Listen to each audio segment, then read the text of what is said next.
The camp cabins problem, or the sleeping arrangements problem, is that if we've got 3 people with 3 beds, and they must each sleep in their own bed, how many ways are there for those 3 people to sleep in the 3 beds?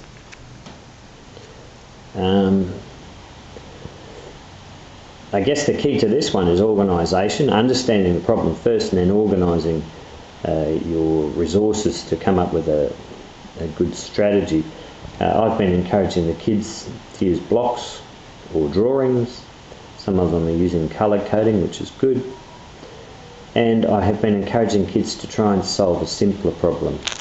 So if they find this one a little bit too tricky, 3 people and 3 beds, how can we arrange, how many different arrangements or combinations are there? I'd like to go back and simplify the problem. Let's say there's 1 person and 1 bed. There's only one way for that to happen. The single person sleeps in the single bunk.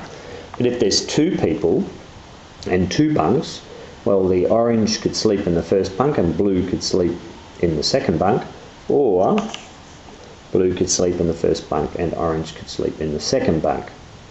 So there are 2 ways for 2 people to sleep in 2 separate bunks. Introducing a 3rd person and a 3rd bunk makes the problem more complicated. So we have the black in the first bunk, blue in the second bunk, orange in the 3rd bunk. That's a possibility. Here's where the problem can create challenges for the kids, and that is keeping their thoughts in order and making sure they've thought of every combination. I like to leave the first one in its position and swap the other 2 around. So one combination is black, blue, orange, but another combination is black, orange, blue. They're the only 2 combinations with black in the first bunk. So what we do then is we'll put orange in the first bunk, and then we can say, well, with orange in the first bunk, the possibilities are blue in the second and black in the third. Keeping orange in the first bunk, we can also have black in the second and blue in the third.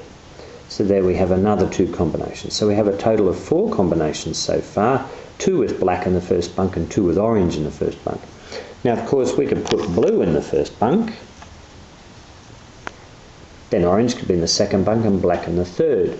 Keeping blue in the first bunk, we could also have black in the second, orange in the third. So there are 2 combinations with blue in the first bunk. So we have 2 with black in the first bunk, 2 with orange in the first bunk, and 2 with blue in the first bunk, making a total of 6 combinations. So with 3 kids and 3 bunks, we can have 6 different sleeping arrangements. The problem gets more complicated the more people and the more bunks you introduce. But what I'm asking the kids to do is, no matter how, if the problem is too complicated, simplify it. Find a way to solve the simple problem first, and then while you're doing that, you might work out a way to solve the more complicated problem. I'd rather than even finish with the simpler problem than just sit there saying, I don't know how to solve this problem.